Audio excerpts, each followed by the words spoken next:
सोचो, अगर मैं तुम्हें बताऊं, एक वक्त ऐसा भी था जब किसी भी चीज़ की एग्जिस्टेंस नहीं थी। ना स्पेस, ना टाइम, ना स्टार्स। सिर्फ एक अजीब सी खामोशी और हर तरफ अंधेरा, या शायद वो भी नहीं। फिर एक मोमेंट आया और सब कुछ बदल गया। ये कहानी है यूनिवर्स के जन्म से लेकर उसके अंत तक की, और बीच में छुपे हैं वो राज जिनके बारे में हम आज बात करेंगे। सबसे पहले बात करते हैं यूनिवर्स के जन्म की, मतलब बिग बैंग थ्योरी। सबसे पॉपुलर थ्योरी।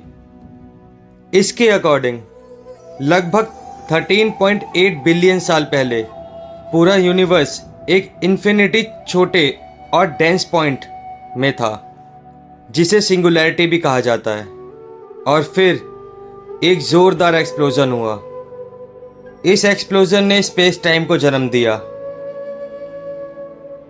यहां तक कि स्टीफन हॉकिंग्स और जॉर्ज लेटमायर भी इस थ्योरी को सपोर्ट करते हैं।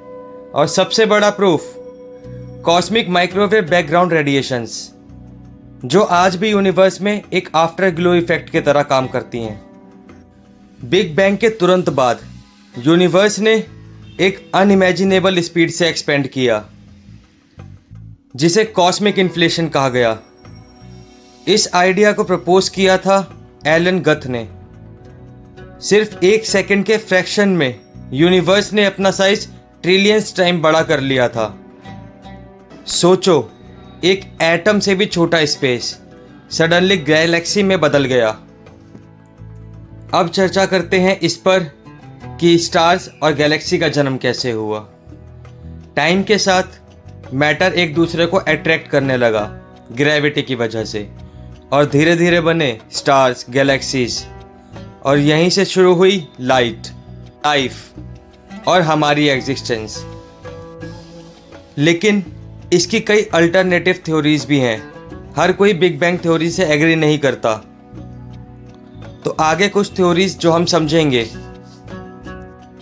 Steady state theory. यूनिवर्स हमेशा से था और हमेशा रहेगा। नया मैटर कॉन्टिन्यूसली क्रिएट होता रहेगा। अगली, oscillating universe theory. Universe expand होता है, फिर कोलैप्स होता है, और फिर दोबारा बिग बैंग। एक साइकिल चलती रहती है। और तीसरी, मल्टीवर्स थ्योरी। शायद हमारा यूनिवर्स अकेला नहीं है, इनफाइनाइट यूनिवर्स एग्जिस्ट करते हैं सेम टाइम पर।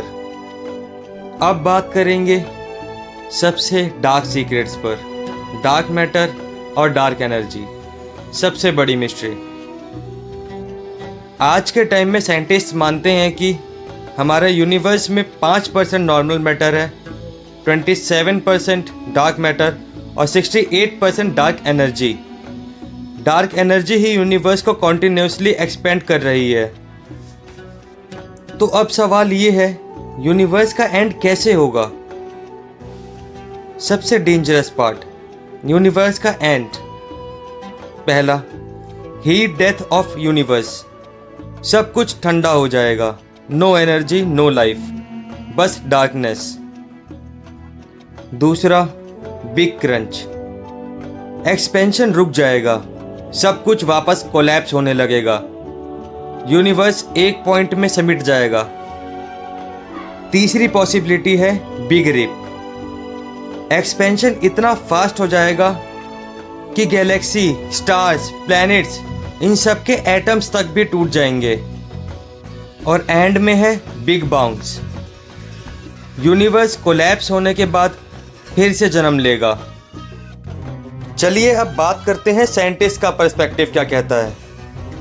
अल्बर्ट आइंस्टाइन के अनुसार यूनिवर्स डायनामिक है, स्टैटिक नहीं। और वहीं दूसरी ओर रॉजर पेर्नौस साइक्लिक यूनिवर्स के सपोर्टर हैं। और स्टीफन हॉकिंग्स का मानना था कि ब्लैक होल्स भी यूनिवर्स का फ्यूचर में इम्पोर्टेंस रोल प्ले करेगा।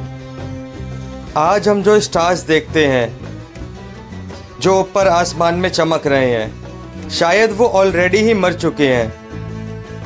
और जो यूनिवर्स हम देख रहे हैं वो भी धीरे धीरे अपने अंत की तरफ बढ़ रहा है। सवाल ये नहीं है कि यूनिवर्स का एंड होगा या नहीं, सवाल तो ये है क्या हम कभी उस एंड को देख पाएंगे। तो दोस्तों आज के लिए इतना ही। अगर आप चाहते हैं मैं इनमें से किसी टॉपिक पर और भी ज़्यादा डिटेल्ड वीडियो बनाऊं तो कमेंट में ज़रूर बताना। साथ ही साथ वीडियो को लाइक करना और चैनल को सब्सक्राइब भी। मिलते हैं एक और नई वीडियो में।